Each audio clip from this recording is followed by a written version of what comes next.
man's constant groping of things unknown, drawing from the endless reaches of time, brings to light many startling things. Startling because they seem new, sudden. But most are not new to the science of the ages.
People, all going somewhere, all with their own thoughts, their own ideas, all with their own personalities.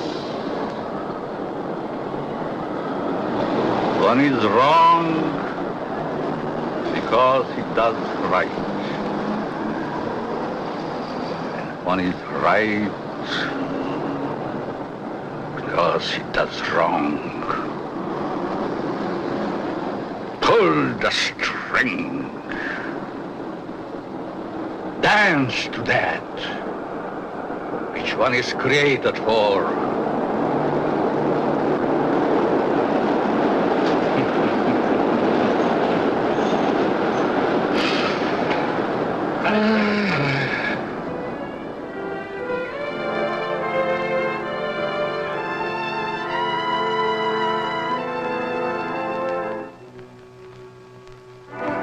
A new day is begun.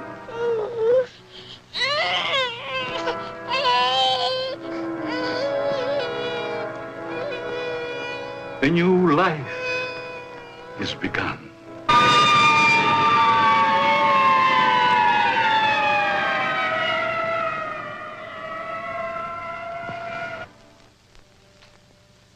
A life is ended.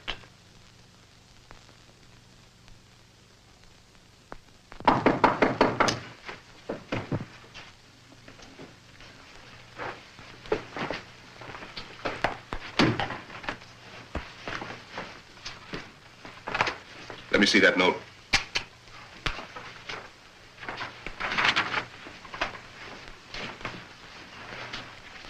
The records will tell the story. I was put in jail recently. Why?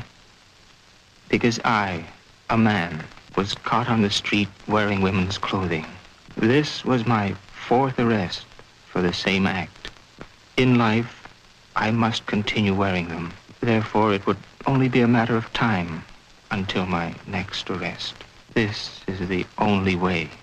Let my body rest in death forever in the things I cannot wear in life.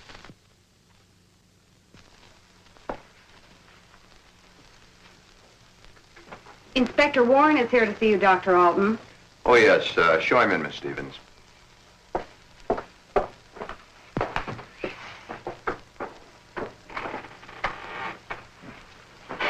Inspector? Doctor? Sit down.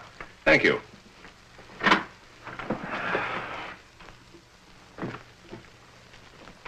You're a very busy man, Dr. Alton, I know. I appreciate this time you're giving me. Business or pleasure, Inspector? In a way, business. From policeman to inspector. 20 years of it. I guess I've seen everything there is for a policeman to see. Yet I wonder if we ever stop learning. Learning about which we see. Trying to learn more about an ounce of prevention. I'm a man who thrives on learning. We only have one life to live. We throw that one away. What is there left? Doctor, I'm hoping to learn something from you. And with that knowledge, maybe save some human from a fate which I just witnessed a few days ago. A 4-time loser. This type of case comes to me as well as yourself many times during the course of 1 month. The suicide? The suicide. Most of us have our idiosyncrasies. This fellow's was quite pronounced. Yes, but I wonder if it rated the death warrant it received. Well, that's why I'm here today, Doctor. What do we do about it? I've always heard you to be a hard-hearted policeman, Inspector.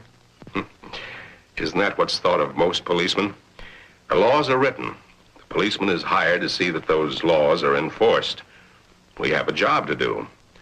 As in most jobs, there's always somebody who doesn't want that job to be done. In most factories today, the employer has put up suggestion boxes. Even the employer needs advice once in a while.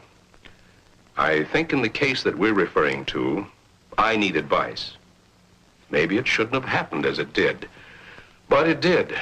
Perhaps the next time we can prevent it. Let's get our story straight. You're referring to the suicide of the transvestite? If that's the word you men of medical science use for a man who wears woman's clothing, yes. Yes, in cold, technical language, that's the word. As unfriendly and as vicious as it may sound. However, in actuality, it's not an unfriendly word, nor is it vicious when you know the people to whom it pertains. Will this operation do these people any good? I understand you were quite prominent in a case that hit the headlines a few weeks ago. In some cases, yes, others, no. Well, the papers certainly had a field day with that one. Strange as it may seem, even though it was a field day, as you so aptly put it, it's not a new story. Sex change has been performed many times. Those whose sex can be changed, they're the easy ones. But what of those who so desperately want to be of the opposite sex, yet can't change their sex? Such as was the case with Patricia, the suicide. I'd like to understand this, Doctor, as best you can tell me. You can only fully understand the sex change by taking two entirely different cases. Two men with exactly the same background, from childhood to manhood and on to their own decisions and destinations. I'd like to hear the story to the fullest. Only the infinity of the depths of a man's mind can really tell the story.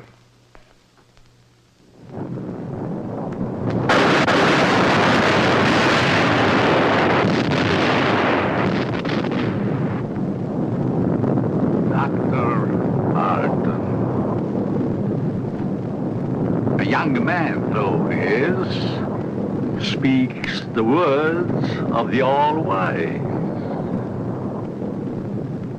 No one can really tell the story. Mistakes are made. But there is no mistaking the thoughts in a man's mind.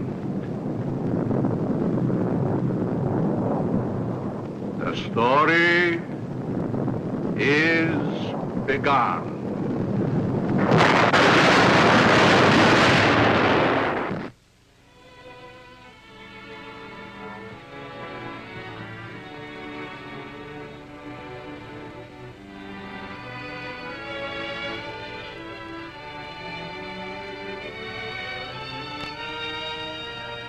One might say, there, but for the grace of God, go I. Why is the modern world shocked by this headline? Why? Once, not so very long ago, the people of the world were saying, Airplanes. Why, it's against the Creator's will.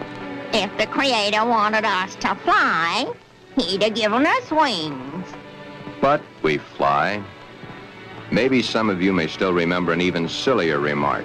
Automobiles? Bah. They scare the hosses. If the Creator had meant for us to roll around the countryside, we'd have been born with wheels. Silly? Certainly.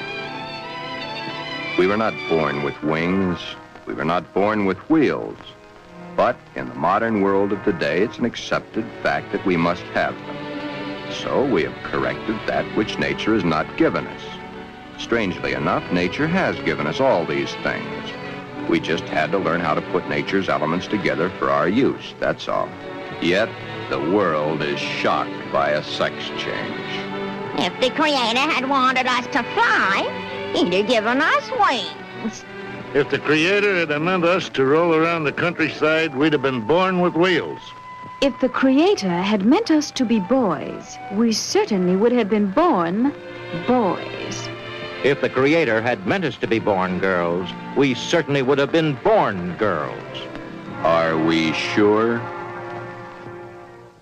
Nature makes mistakes. It's proven every day. This person is a transvestite, a man who is more comfortable wearing girls' clothes. The term transvestite is the name given by medical science to those persons who wear the clothing of the opposite sex. Many a transvestite actually wishes to be the opposite sex. The title of this can only be labeled Behind Locked Doors. Give this man satin undies, a dress, a sweater, and a skirt, or even the lounging outfit he has on, and he's the happiest individual in the world. He can work better, think better, he can play better, and he can be more of a credit to his community and his government because he is happy. These things are his comfort. But why the wig and makeup? He dares to enter the street dressed in the clothes he so much desires to wear, but only if he really appears female. The long hair, the makeup, the clothing, the actual contours of a girl. Most transvestites do not want to change their life, their bodies. Many of them simply want to change the clothing they wear to that is worn by the opposite sex. Glen is engaged to be married to Barbara, a lovely, intelligent girl. Those fingernails have got to go. You know, I didn't realize they're as long as they are. My goodness, they're almost as long as mine. Maybe even prettier. We'll have to paint them sometime just for the fun of it. We'll trim them. That's for sure. You know, honey, you've invited me to dinner so many times in the last couple of months. It's almost like we're married already. I wish we were, darling. It's been a long year. For both of us. But now, my studies are through, college is concluded, and I'm free at last. Free? For the time being. Huh? Oh. How about joining me for an after-dinner drink? The living room? Mm-hmm.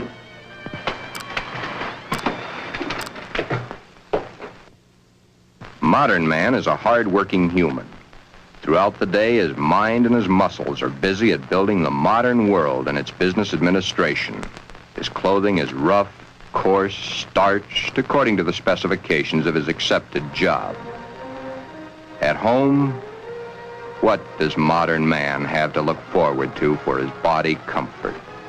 The things provided for his home, a wool or flannel robe, his feet encased in the same thick, tight-fitting leather that his shoes are made of. These are the things provided for his home comfort. It doesn't look so comfortable, does it? And get the hat. Better still, get the receding hairline. Men's hats are so tight they cut off the blood flow to the head, thus cutting off the growth of hair. 7 out of 10 men wear a hat, so the advertisements say. 7 out of 10 men are bald. But what about the ladies? Yes, modern woman is a hard-working individual also, but When modern woman's day of work is done, that which is designed for her home comfort is comfort. Hats that give no obstruction to the blood flow. Hats that do not crush the hair. Interesting thought, isn't it? Just for comparison, let's go native, back to the animal instinct. There, in the lesser civilized part of the world, it's the male who adorns himself with the fancy objects, such as paints, frills, and masks. The true instinct, the animal instinct, bird and animal life. Is it not so that it's the male who is the fancy one? Could it be that the male was meant to attract the attention of the female? What's so wrong about that? Where is the animal instinct in modern civilization? Female has the fluff and the finery, as specified by those who design and sell. Little Miss Female, you should feel quite proud of the situation. You, of course, realize that it's predominantly men who design your clothes, your jewelry, your makeup, your hairstyling, your perfume. But life, even though its changes are slow, moves on. There's no law against wearing such apparel on the street, as long as it can be distinguished that man is man and woman is woman. But what is it that would happen were this individual to appear this way on the street? You're doing it now, laughing. Yet, it's not a situation to be laughed at. Thus, the strange case of Glen, who was Glenda, one and the same person, not half man, half woman, but nevertheless, man and woman in the same body, even though by all outward appearances, Glen is fully and completely a man.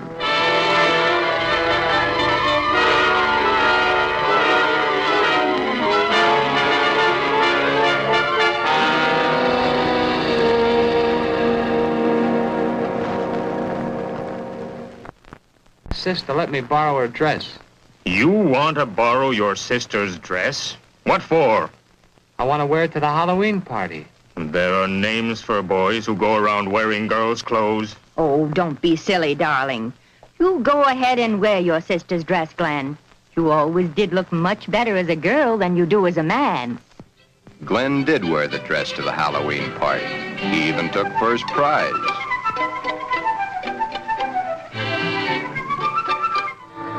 Then one day it wasn't Halloween any longer.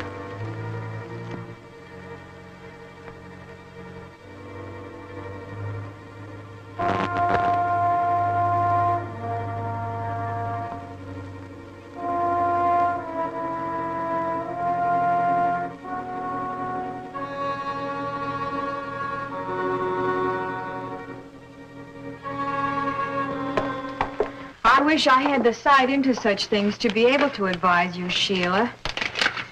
Maybe if you took the problem to a doctor. It's Glen that needs the doctor. But when things like this go wrong with someone so close and in your own family, it's so hard to believe. It's not really hard to believe. It's just hard for you to accept. Well, of course it's hard for me to accept. Suppose I were to come home with Roy or one of my other boyfriends some night and find Glen like I did last night. Yeah, that would be hard to explain. That's the understatement of the year. Just how does one go about introducing your friends to your brother when brother's wearing your best sweater and your skirt and makeup to boot?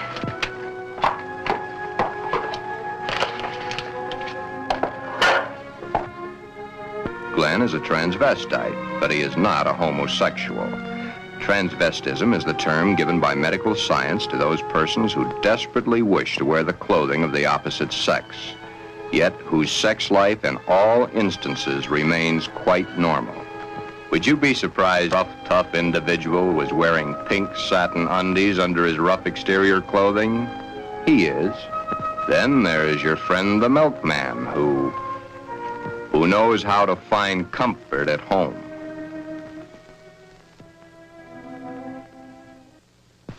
I can't stand it any longer. He wears all my clothes. Nothing is sacred to him, even my briefs. He has every one of my sweaters stretched out of shape. Of course, he has always replaced them. But then, they didn't last long either. But, Your Honor, ruffles on his shirts and shorts. Really? Glen and all the hundreds of thousands of other Glens across the nation face quite a problem. Glen is engaged to be married to Barbara, a lovely, intelligent girl. The problem? Glenda, Glen's other self. The girl that he himself is, his other individual personality. You look tired tonight, Glen. Yeah, I guess I am. It's been a long day. Have you seen the paper yet? No, why? Isn't that a strange case? I wonder how some people's mind works. Well, some people aren't happy the way they are. That's a pretty drastic step to take. If it's the only way, I'm for it. I wonder what I would do in a case like that if I were in the mental turmoil that person went through. Or if I suddenly realized that something was mentally wrong with you. It's hard to visualize. Here we are, two perfectly normal people, about to be married and lead a normal life together. And there's this poor fellow who never could have been happy if it wasn't for modern medical science. Our fourth term in psychology explains a lot of the facts, but I'm afraid the end of study is only the beginning of reality. Glen's problem is a deep one, but he must tell her soon. She's begun to notice things. His nails, his eyes when he looks into a lady's store window. So many of the little things that are hard to hide. Soon she will realize. Then there was the time Barbara was wearing the sweater Glen had always wanted to feel on his own body. It was becoming an obsession to him. He must have. What's the matter, Glen, darling? I guess I was daydreaming. Something seems to be troubling you. Why don't you tell me? It's nothing. Once, long ago, just after we started going steady together, we promised we'd never lie to each other. Are we gonna start now, just because we're engaged to be married? It's just that... Oh, Barbara, it's nothing that little sleep won't cure. It's been an awful long day. It's more than that. Come on, tell me, darling. Who knows? Maybe I can help. That's just it, you could. Then something is troubling you. Yes, Do I have a right to know? you have a right to know. But let's just say for the moment that I'm afraid to tell you. I'm afraid I'd lose you. Nothing could be as bad as all that. I love you, and you love me. And nothing in the world can change that. I hope not. I really hope not. Glen, is it another woman? Hold the string! Hold the string! A mistake's made.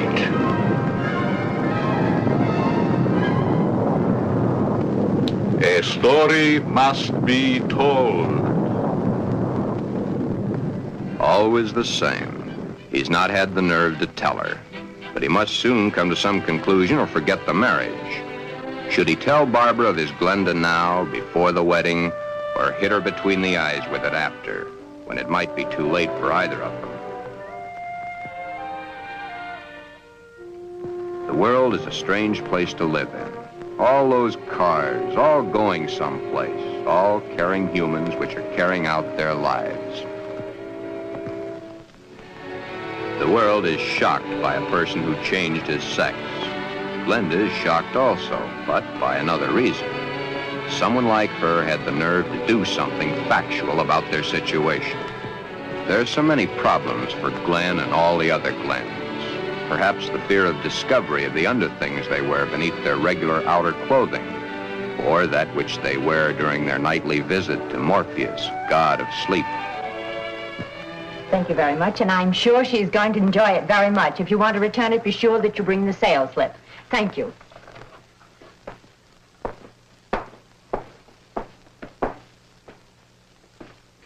Can I help you, sir? Yeah. Let me see a 90. Well, what size? 12. The color, the material? Black? I'm very sure. Just a minute. Well, we have this here. Would you like that? Something like this? Has lace? Yeah. Perhaps he admires the material too long. You can see how sheer the material really is. Yes. You see, it's all pure nylon and only $21.95. And of course, it will never snag.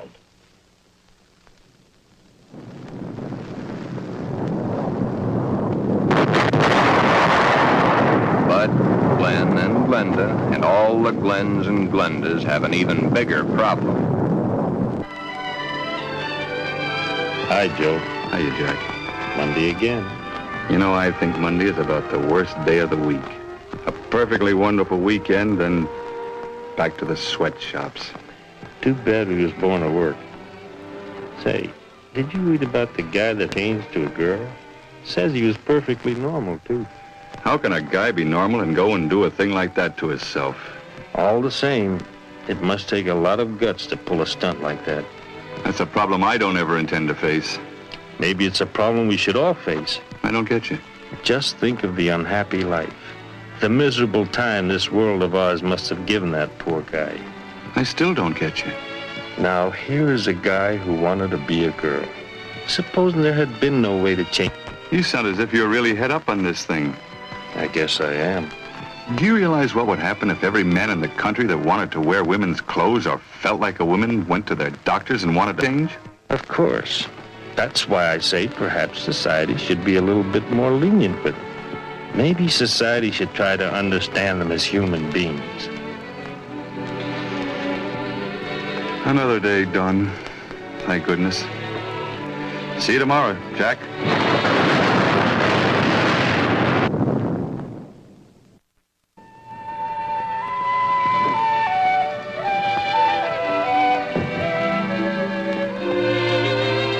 Hi, Glen. Hi, Johnny. Come on in and hit it right for the kitchen.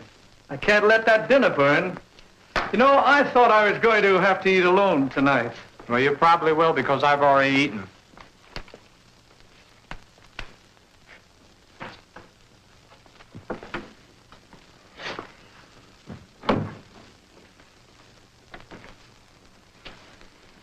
What's up? Nothing much. Say, you really look down in the dumps. I guess I got a problem. Haven't we all? I mean a real problem, one like I've never had to face before. Our whole existence is one big problem after another. I want to get married. You have a problem.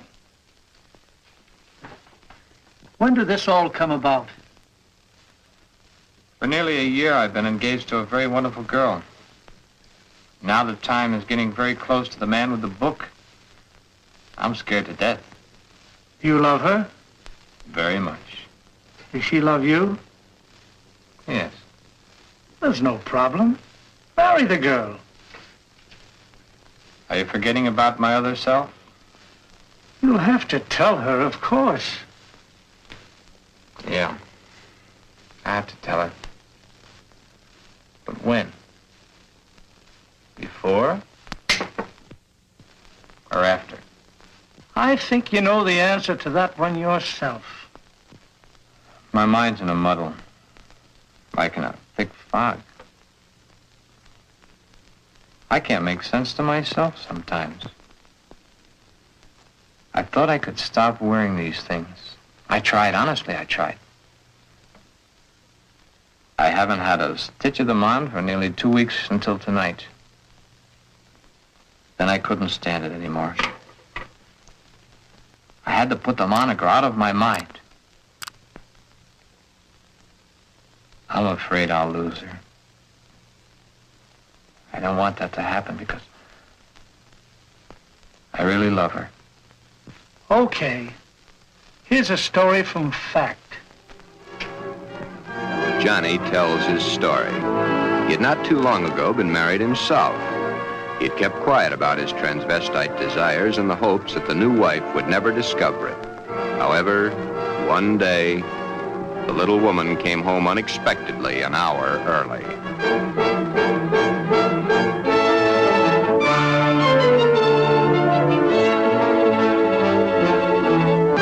That marriage ended here.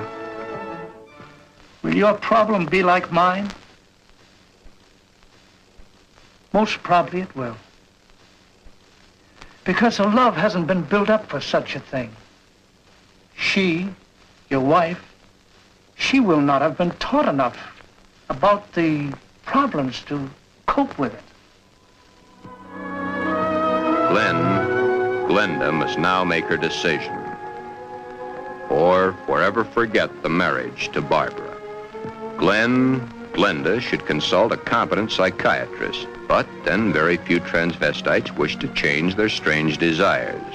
This is their life. To take it away from them might do as great a harm as taking away an arm or a leg, or life itself.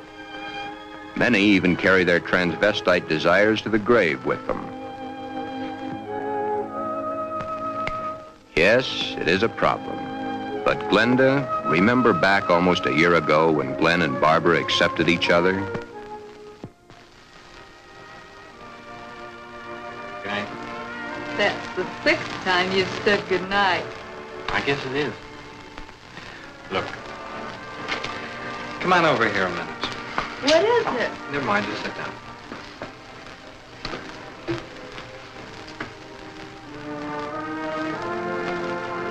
Oh, I was beginning to think you'd never get around to it. Did you mean you will? What do you think?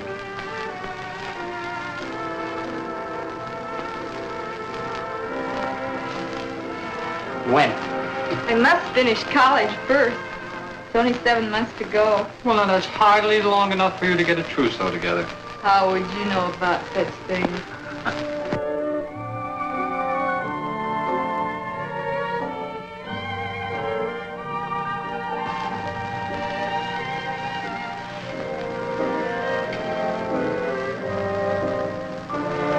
Glen, what's the matter? Huh? All of a sudden, you seem 1,000 miles off. Yes, I guess I was, huh? That's a mighty pretty dress you're wearing tonight. I wear my best to please you. You know, when you look at me, you just tie me in knots. I love to tie you in knots. Oh, I'll be so happy when these next few months are over. Some special reason? Of course. So you can stop kissing me goodbye at the door every night. Yes.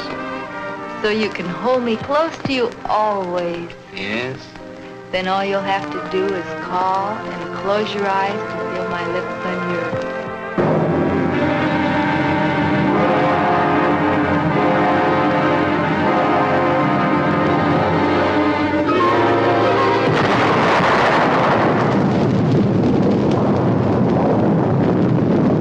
Beware, beware, beware of the big green dragon that sits on your doorstep. He eats little boys, floppy ducktails, and big fat snails. Beware, take care, beware.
Tell me, dragon,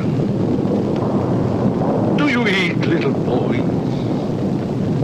Puppy duck tails and big fat snails? Puppy dog tail, puppy dog tail, puppy dog tail. Everything nice, everything nice. Ha ha ha, puppy dog tail.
The big green dragon. The big fat snail. Beware. Take care. I'm a girl. I'm not. You're a boy of a happy dog tail. Ha, ha, ha.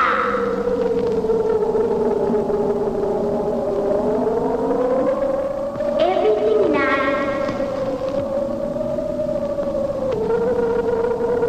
Puppy dog tail. Puppy dog tail. Puppy dog tail.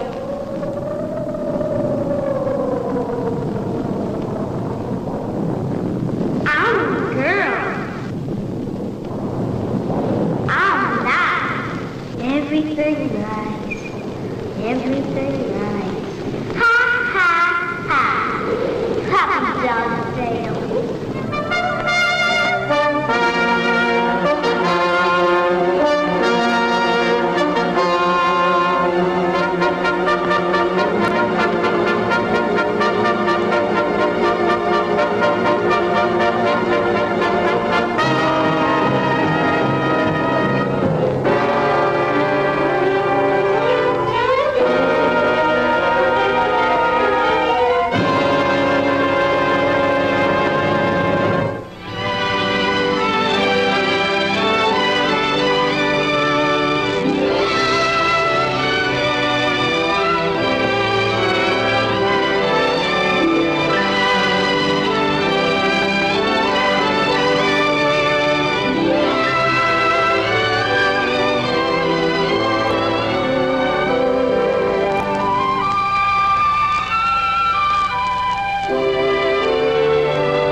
Beware of the big green dragon that sits on your doorstep. He eats little boys, puppy dog tails, and big fat snails. Beware, take care. Beware.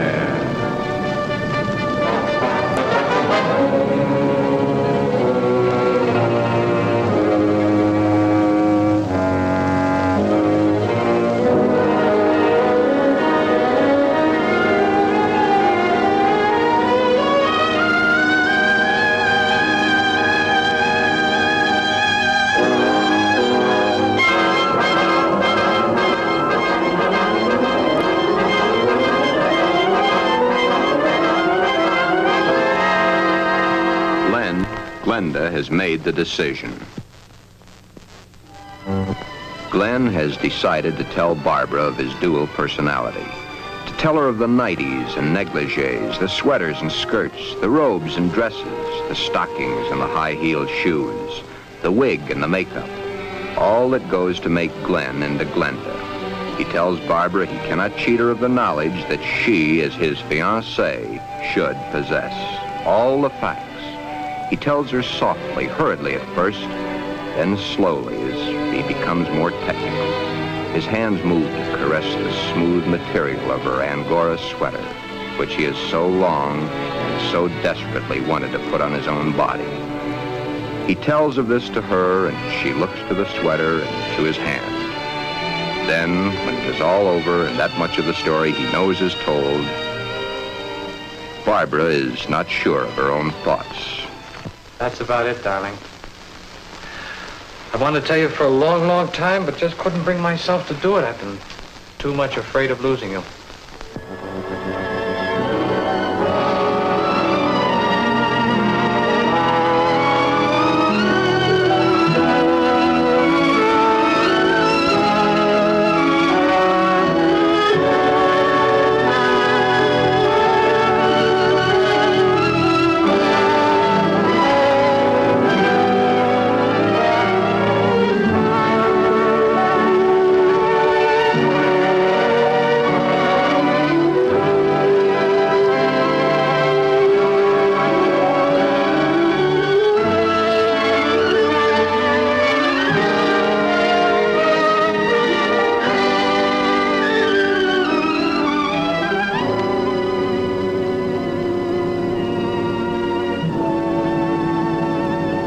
Glen, I don't fully understand this, but maybe together we can work it out.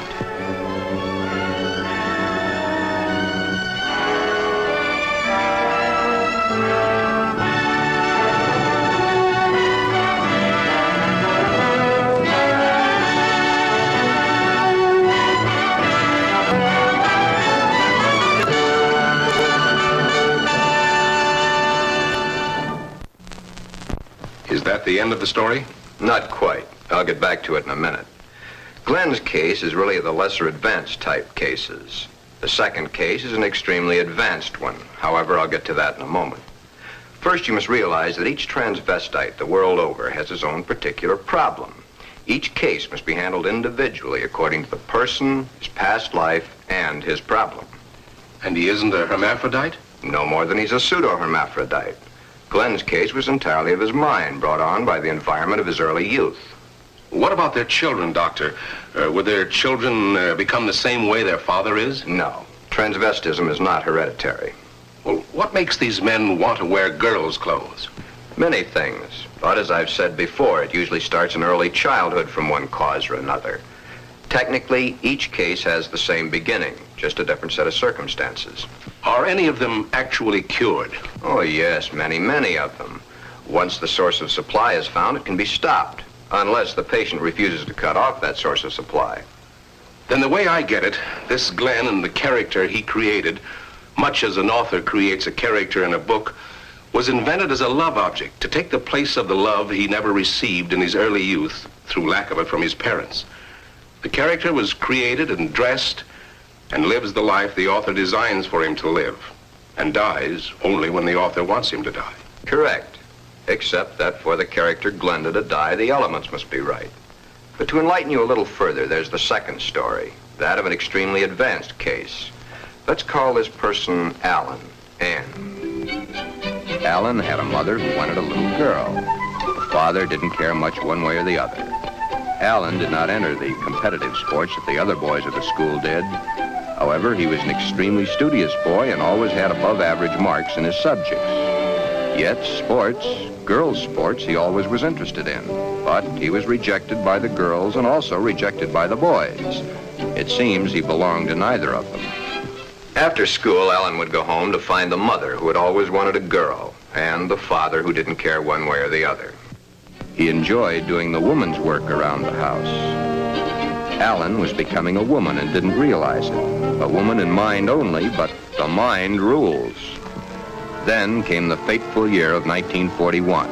Alan was drafted. He was accepted. In the Army, he successfully passed his vigorous training. He did not like it, but then there were the weekends for his particular diversions. On his weekend passes, he would go to the nearest town where he had a suitcase checked in a public locker. In the suitcase, he had the things he loved to wear, that which made his body appear to be what his mind believed it was. Then the day of embarkation came. But wherever Alan went, the suitcase was sure to go.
Then, as quickly as it had begun, the war was over. Alan came home. Alan had learned all the terms directed at men like himself, but no one had found out his aversion. He was honorably discharged from the service at the end of the war. He had received the Silver Star and the Bronze Star for gallantry in action.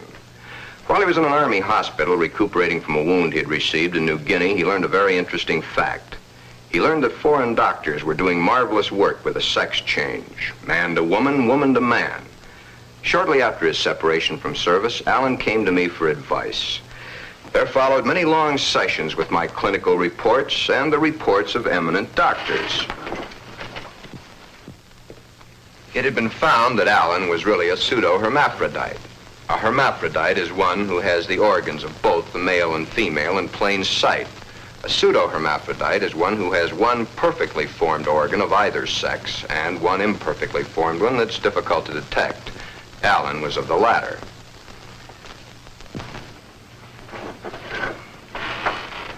Alan was then given his choice. That which nature had given him was a mistake. It was up to us to correct that mistake one way or the other. Alan had to decide whether he wanted to become a man or she wanted to become a woman. Both were completely possible. Small boned, fair of complexion, his hair thin like a woman's, his body slim, hips slightly girlish. It was easy to see his decision, along with the fact that he had been brought up from early childhood to believe that a woman was the thing to be. Alan decided to become a woman. This, after all the help I could give him, was only the beginning. During the following 2 years, he was to go through the tortures of the damned. But never was there a whimper from him, because he knew that at the end of it all, he would at last be that which he had always dreamed. Hundreds of hormone shots were injected into various parts of his body. Alan's face was worked on with plastic surgery to smooth out the female elements. Long, tedious hours of work. The big day, or the starting of many big days, for it was to take many. The series of operations are performed slowly and at intervals to prevent any unnecessary shock to the nervous system. Still, the hormone shots continue, day after day, week after week, month after month. And even then, when the operation is over, the sex is changed, the shots must continue as long as Alan lives.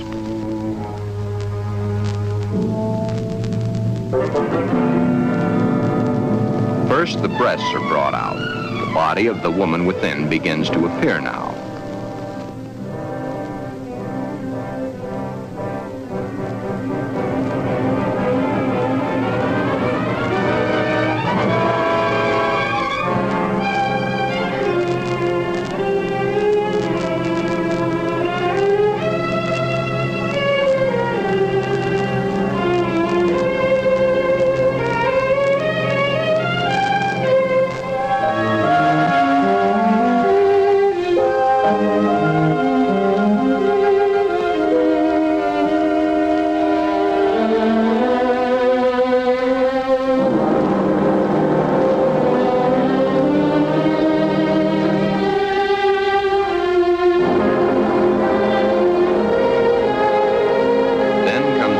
gender surgery, the removal of the man and the formation of the woman.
But in time, Alan is Anne, a very happy, lovely young lady that modern medicine and science has created almost as a Frankenstein monster.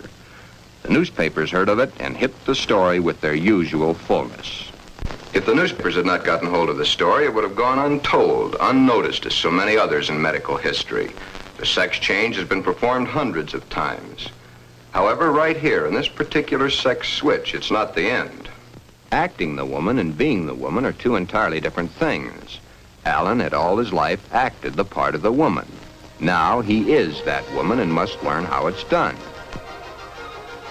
Anne must learn how to do her own hair, how to make the correct styling for her facial contours. The proper walk must be adopted. A lady is a lady, whatever the case may be. Continuing my own psychiatric treatment, it was my duty now to explain to Anne the duty of a woman and her. Alan, of course, had known the man's, but he was soon to realize he knew very little about a woman's.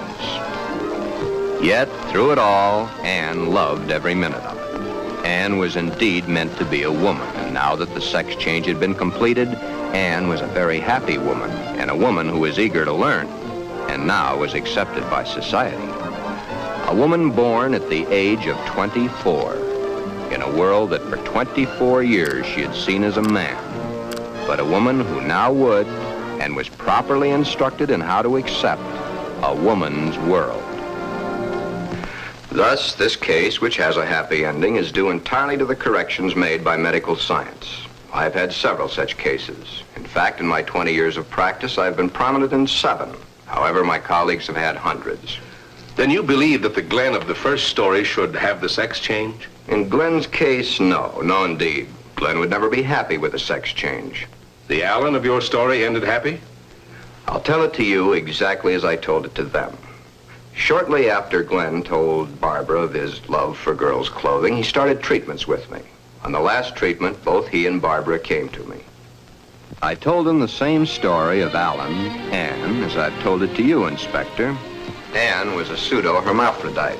Even though one of the sexes was imperfect, she had the organs and the characteristics of both the male and female. Glen's case is an entirely different type of case. Remember I said, no matter what the case, it's a different thing. A new problem to be looked into, then solved. A new challenge to the psychoanalysis. Glen's body holds only one sex, that of the male. In all our talks, I've learned these pertinent facts. Glen's father had no love for his son.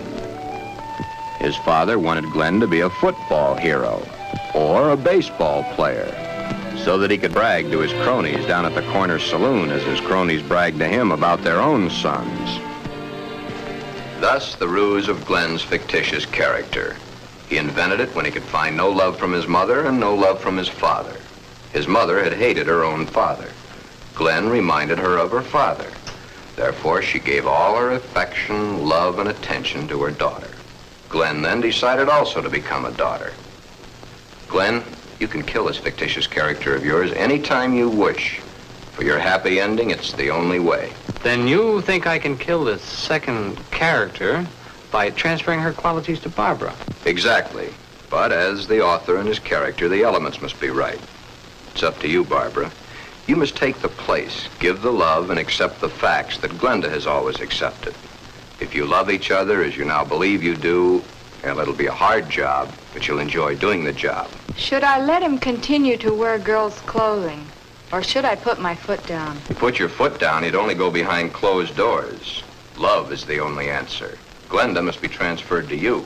Supposing Glen never gets over wearing girls' clothing. Would it matter to you very much? I love Glen. I'll do everything I can to make him happy.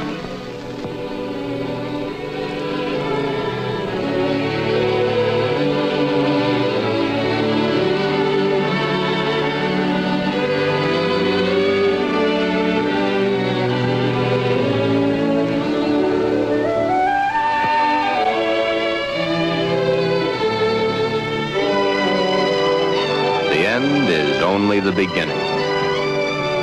Time passes. Soon, due to a happily married life, the remembrance of the psychiatric treatments, and Barbara's love and understanding, Glenda begins to disappear forever from Glen. Glen has found his mother, his little sister, his wife, and his Glenda all in one lovely package. Thus, Glen's case has a happy conclusion. Therefore, two entirely different cases, handled in two entirely different ways, have a happy ending. Yeah, those two.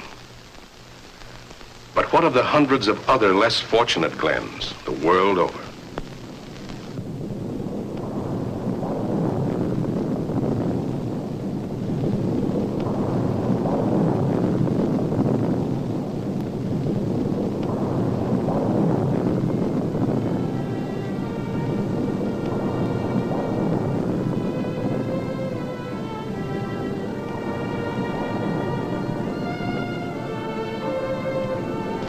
Yes.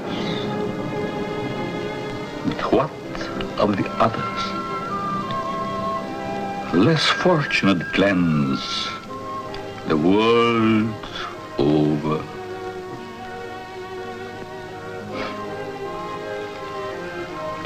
Oh, snips and snails and puppy duck tails.